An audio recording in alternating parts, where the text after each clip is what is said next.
चलिए आई सबसे पहले हम देवदत्त देहाती यादव जब वो लोग के गोर छू के गो लगाता नहीं और आई एगो भिखारी ठाकुर के बहुत ही प्यारा सुंदर रचना बाटे आई प्रयास करो तनी गावे के।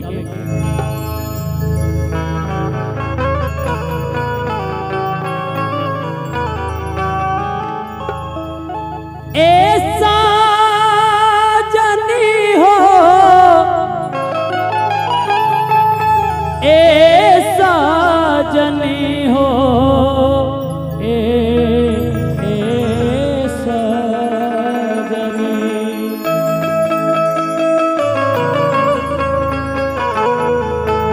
ऐसा जनी हो ऐसा जनी हो ऐसा जनी अपियावा गईल कालकातावा ऐसा जनी पियावा गईल कालकातावा ऐसा जनी ऐसा जनी हो ऐसा जनी हो ऐसा जनी ऐसा जनी हो ऐसा जनी हो ऐसा जनी अपियावा गईल कालकातावा ऐसा जनी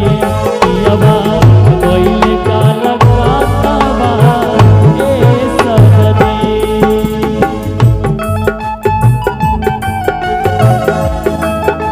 जय हो क्या बात है जोड़ा लेके गंजवाल भैया साथे साथे चंदनो भैया के हमर पेड़ पर मुन्ना भैया के भी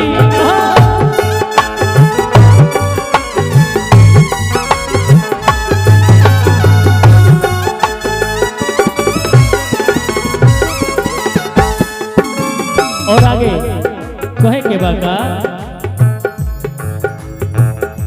गोरबा में जूता नहीं खे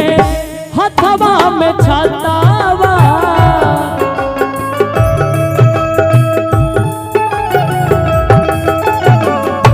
डर लागतावे कैसे चली है रहतावा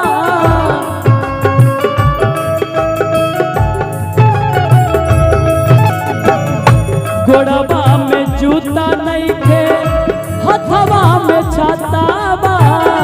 डर लागतावे कैसे चली है रहतावा और क्या डर लागतावे कैसे डर लागतावे कैसे चली है रहतावा ऐसा जनी कैसे चली है रहतावा ऐसा जनी पियावा गईल कालकातावा ऐसा जनी।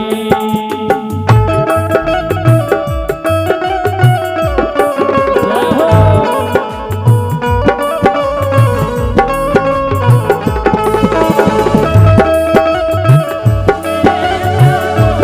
छोटे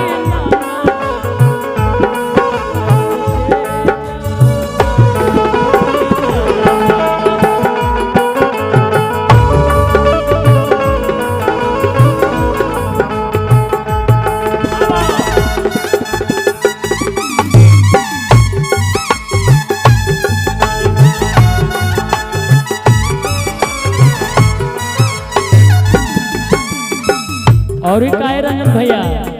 आगे कहे के बा चंदू भैया मुन्ना भैया गौर करे के बाटे और कहे के बा का कहेले भिखारी नहीं जिला छपराए भाई